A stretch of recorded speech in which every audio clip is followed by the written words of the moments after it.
Hello मेरे प्यारे student, कैसे हो आप लोग? कैसी चल रही है पढ़ाई? तो आज हम क्या पढ़ने वाले हैं? आज हम पढ़ने वाले हैं एक नया चीज जिसको आपको देखना है। क्या सर पढ़ने वाले हैं? कौन सा नया चीज पढ़ने वाले हैं? तो ये है यूनिफॉर्म इलेक्ट्रिक फील्ड। ये क्या है? Uniform electric field. ये देखिएगा, ये क्या है सर? ये है यूनिफॉर्म इलेक्ट्रिक फील्ड है। यूनिफॉर्म इलेक्ट्रिक फील्ड है। यूनिफॉर्म इलेक्ट्रिक फील्ड है। और इसमें क्या करेंगे सर? इसमें प्लेस्ड करेंगे एक डाइपोल। इलेक्ट्रिक फील्ड यूनिफॉर्म है और उसमें प्लेस्ड कर दिया डाइपोल, जिस पर चार्ज क्या है? प्लस और माइनस क्यू। तो इस इलेक्ट्रिक फील्ड में इस डाइपोल पे क्या इफेक्ट पड़ेगा, उसी के बारे में हम क्या है पढ़ने वाले हैं। आज उसी के बारे में पढ़ने वाले हैं। यहाँ पे जो गिवन है, क्या गिवन है कि इलेक्ट्रिक फील्ड एंड डाइपोल में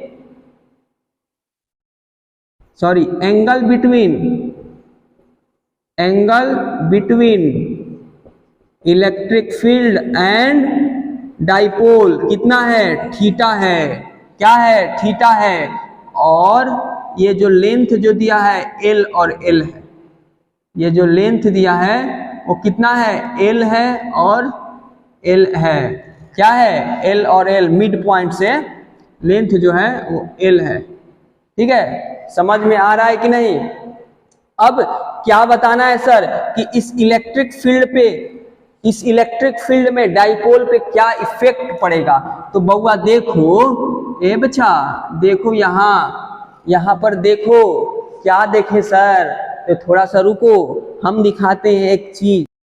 तो हम क्या कर रहे हैं? एनालिसिस कर रहे हैं। तो सबसे पहले भैया ये बताइएगा कि ये जो है प्लस क्यू चार्ज है। अब थोड़ा सा अलग अलग सेपरेट करके देखिए। ये क्या है? प्लस क्यू चार्ज, और इस इलेक्ट्रिक फील्ड में है तो इस पे फोर्स लगेगा। किधर लगेगा? In the direction of electric field. ये क्या है? माइनस क्यू चार्ज है। तो माइनस क्यू चार्ज पे जो फोर्स लगता है किधर लगता है? अपोजिट छल, अपोजिट लगता है वे फोर्स। तो आपसे यदि क्वेश्चन पूछा जाए कि ये डाइपोल जो है इलेक्ट्रिक फील्ड में रखा हुआ है, उस पर नेट फोर्स कितना लग रहा है छल, तो आप झटाक से का बोलोगे छल एफ नेट जो है, एफ नेट क्या है? दोनों फोर्स का सम। इस डाइपोल पे क्या लग रहा है? एगो फोर्स इधर, एगो फोर्स उधर, दोनों फोर्स का सम। मैग्नीट्यूड तो सेम है, क्यू ई, लेकिन डायरेक्शन क्या है? अपोजिट है। तो दोनों फोर्स का सम क्या होगा? जीरो हो जाएगा। मतलब एक इलेक्ट्रिक फील्ड में, एक यूनिफॉर्म इलेक्ट्रिक फील्ड में डाइपोल रखा हुआ है तो जो नेट फोर्स लगेगा वो जीरो लगेगा। लेकिन इस जो फोर्स लग रहा है, इसके कारण क्या होगा? ये रोटेट करेगा। यहां पे टॉर्क लगेगा सर, यहां पे टॉर्क लगेगा। कैसे सर?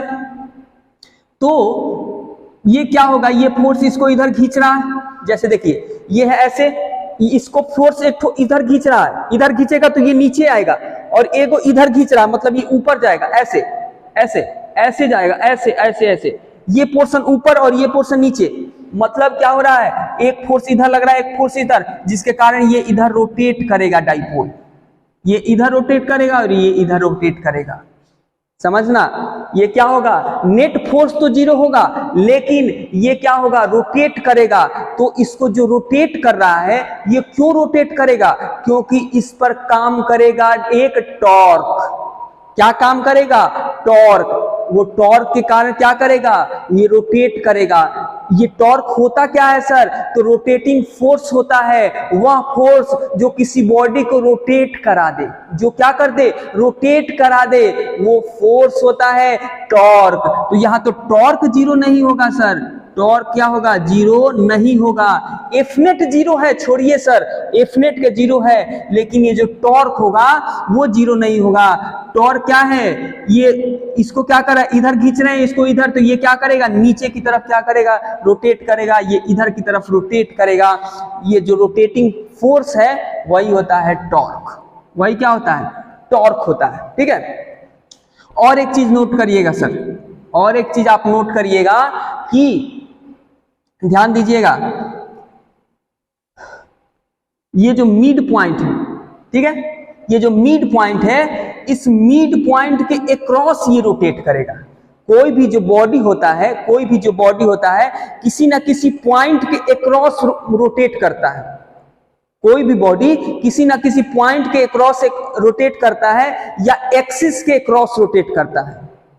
एक्सिस, रोटेशनल एक्सिस, जिस एक्सिस के चारों तरफ कोई पॉइंट रोटेट कर रहा है, उस एक्सिस को रोटेशनल एक्सिस कहते हैं, जिसके अक्रॉस चारों ओर बॉडी रोटेट कर रहा है। तो यहाँ पे जो रोटेशनल पॉइंट है या रोटेशनल एक्सिस है, देखिए ये है, इसी के क्रॉस ये नीचे की तरफ मूव करेगा और ये ऊपर की तरफ मूव करेगा। किसमें? डाइपोल में। क्यों?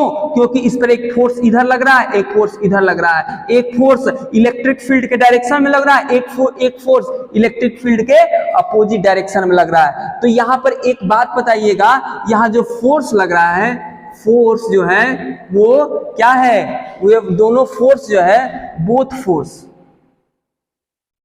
फोर्स क्या है? बोथ जो फोर्स है वो क्या है? एक ही लाइन पे नहीं है। देखिएगा, जब दो फोर्स एक ही लाइन पे ना हो तो वहां पे टॉर्क काम करता है। ध्यान से सुनिएगा सर, जब दो फोर्स एक ही लाइन पे ना हो, जब दो फोर्स एक ही लाइन पे ना हो और क्या हो? अपोजिट डायरेक्शन में हो, अपोजिट हो, तो उस पे क्या काम करता है? एक टॉर्क काम करता है। इसको क्या करा देगा? रोटेट करा देगा। आप पकड़िएगा सर, आपको पकड़ने के लिए ही हम फेंक रहे हैं, आपको पकड़ना है, ठीक है? ठीक है, समझ रहे हो ना? यहां पे जो है बोथ फोर्स, यहां पर क्या लिखेंगे? Here acting two force, two equal and opposite force, ठीक है? Here acting two equal and opposite force act कर रहा है, जिसका लाइन ऑफ एक्शन सेम नहीं है। क्या है? Which have not same line of action, line of action same नहीं है, मतलब एक ही लाइन पे नहीं है। ये जो लैंग्वेज, मतलब ये तो बड़ी भारी चीज हो गया। बात बड़ा यहाँ पे ये है कि यहाँ पे क्या है? दो फोर्स क्या लग रहा है? अपोजिट डायरेक्शन में सेम है, अपोजिट डायरेक्शन में लग रहा है और दोनों एक ही लाइन पे नहीं है। क्या इसका लाइन और इसका लाइन सेम है? नहीं है। तो यहाँ पे ये क्या करेगा? ये डाइपोल रोटेट कर जाएगा। डाइपोल क्या करेगा? रोटेट कर जाएगा। कहीं भी आप देख लीजिएगा, कोई भी बॉडी है, उस पर एक फोर्स लग रहा है, ठीक है? दो अपोजिट फोर्स लग रहा है, एक इधर मान लो ऐसे, ये एक ऐसे लग रहा है, ठीक है, अपोजिट, लेकिन लाइन ऑफ एक्शन सेम नहीं होना चाहिए। ध्यान रखिएगा, लाइन ऑफ एक्शन सेम नहीं होना चाहिए, तो बॉडी जो है रोटेट कर जाएगा। फोर्स का जो फोर्स लग रहा है उसका लाइन ऑफ एक्शन सेम नहीं होना चाहिए। दो फोर्स लग रहा है, अपोजिट फोर्स है, तो वो उसको रोटेट करा देगा, रोटेट करा देगा, ठीक है?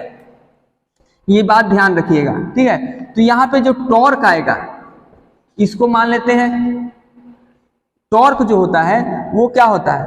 Force into perpendicular distance. आपने पढ़ा होगा मैकेनिक्स में कि जो फोर्स होता है, जो टॉर्क होता है, फोर्स इनटू क्या होता है? Perpendicular distance. कौन सा फोर्स? मतलब इस पॉइंट को घुमाना है तो इस पे जो फोर्स लग रहा है ये F, और परपेंडिकुलर डिस्टेंस कौन सा? तो ये जो फोर्स पे परपेंडिकुलर डिस्टेंस, किस पे? फोर्स पे परपेंडिकुलर डिस्टेंस कहां से? तो इसके एक्सिस से, जिस एक्सिस के क्रॉस घूम रहा है बॉडी, वहां से परपेंडिकुलर डिस्टेंस, फोर्स तक का परपेंडिकुलर डिस्टेंस को लेते हैं, ठीक है? फोर्स तक का परपेंडिकुलर डिस्टेंस को लेते हैं। ये एंगल कितना है? थीटा। तो ये एंगल कितना होगा? थीटा। तो ये बताइएगा, ये जो लेंथ क्या हो जाएगा? जैसे मान लो कि टॉर्क T1 निकालना होगा इस फोर्स के कारण, तो क्या लिखेंगे? QE, और लेंथ क्या लिखेंगे? L sin theta, L sin theta. कैसे सर? ये theta perpendicular distance into hypotenuse sine theta होता है ना, तो वही एल साइन थीटा। टॉर्क 2 क्या हो जाएगा, ये परपेंडिकुलर डिस्टेंस और इंटू ये force QE L sine theta. तो ये जो नेट टॉर्क होगा, नेट टॉर्क यहाँ पे क्या लगेगा, नेट टॉर्क क्या काम करेगा, तो नेट टॉर्क दोनों टॉर्क का सम T1 इंटू T2, नहीं टॉर्क 1 इंटू टॉर्क 2, तो क्या हो जाएगा 2 QE एल साइन थीटा होगा। अब देखिएगा यहाँ पे Q into 2L into E sine theta लिख सकते हैं। ये 2L क्या है, Q इंटू 2L क्या है, ये 2L लेंथ, ये Q चार्ज, क्या होगा PE sine theta, PE sine theta. तो ये क्या आ गया आपका नेट टॉर्क आ गया, नेट टॉर्क आ गया। समझिएगा ये क्या आया सर, नेट टॉर्क आया। क्या ये समझ में आया आपको कि मैंने ये बोला कि किसी भी electric field, uniform electric field में डाइपोल को रखा जाए तो जो उस पर नेट टॉर्क लगता है, वो नेट टॉर्क जिसके कारण डाइपोल घूमेगा, वो टॉर्क कितना होगा PE साइन थीटा। ये क्या, ये इलेक्ट्रिक फील्ड E और ये P और उसके बीच का angle sine theta, angle sine theta. समझिएगा इतना टॉर्क लगेगा इस पे, इतना टॉर्क लगेगा। यदि आपने इसको नोट कर लिया तो इसको मैं मिटा रहा हूं। ये डेरिवेशन आपके एग्जाम में पूछ देता है सर, डिराइव करने के लिए बोर्ड एग्जाम में आपका पूछ देगा, ठीक है। तो टॉर्क क्या आया, PE साइन थीटा। तो यहां से आपको कुछ दिख रहा है, ये PE साइन थीटा क्या है, ये भी वेक्टर है, ये भी वेक्टर है, वेक्टर है ना, E भी वेक्टर और P भी वेक्टर, और ये साइन थीटा। तो क्या ये आपको याद आ रहा है, vector product of two vector cross product of two vector PE sine theta. PE क्या होगा, sine theta, P cross E।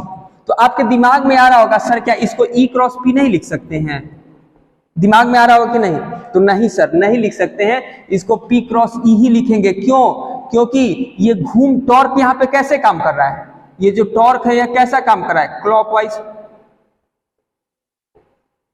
Clockwise काम कर रहा है ना, ऐसे घूम रहा है घड़ी के डायरेक्शन में क्लॉकवाइज। तो आप इसको बना कर देखिए, P ऐसे, सॉरी E ऐसे है और P कैसे है, ऐसे, P कैसे है ऐसे, और E कैसे है ऐसे, है ना, ये P है और ये E है। तो इसको घुमाइए, P से E आइए, कैसा है, क्लॉकवाइज। एक दूसरा फिगर बनाइए, ये E है और ये P है। अब कहां से जाना है, E से P, E क्रॉस P, ये क्या है P क्रॉस E। अब बताइए कि ये जो टॉर्क कैसा है, क्लॉकवाइज, इसमें क्लॉकवाइज कौन है, ये कि ये, तो सर ये P क्रॉस E, तो मतलब ये सही है, ये गलत है। समझ में आया आपको, समझ में आया, समझ में आया तो मजा लीजिए और अच्छे से समझना है, मजा लीजिए और अच्छे से समझना है। मैंने क्या बताया, मैंने ये बताया कि किसी भी डाइपोल को इलेक्ट्रिक फील्ड में यदि रखने पे जो नेट फोर्स होता है वो 0 होगा, ठीक है, लेकिन क्या होगा, इक्वल एंड अपोजिट फोर्स लग रहा है और सेम लाइन ऑफ एक्शन पे नहीं लग रहा है, इसलिए कुछ ना कुछ टॉर्क आएगा जिसके कारण ये रोटेट करेगा। क्या करेगा, ये रोटेट करेगा, और वही क्या है PE साइन थीटा। क्या, E electric field, P dipole और उसके बीच का एंगल साइन थीटा। क्या इतना आपको समझ में आया, ये डेरिवेशन आपको बोर्ड में पूछ देता है, तो आपको ये इजीली करके आना है, मजे से करके आना है, ठीक है। इसमें कुछ भी नहीं है, टेंशन नहीं लेना है, जो फॉर्मूला है वो फॉर्मूला लगाना है, आपको इजीली सॉल्व हो जाएगा। यदि ये वीडियो अच्छा लगा तो सब्सक्राइब करिए। जय हिंद, जय भारत।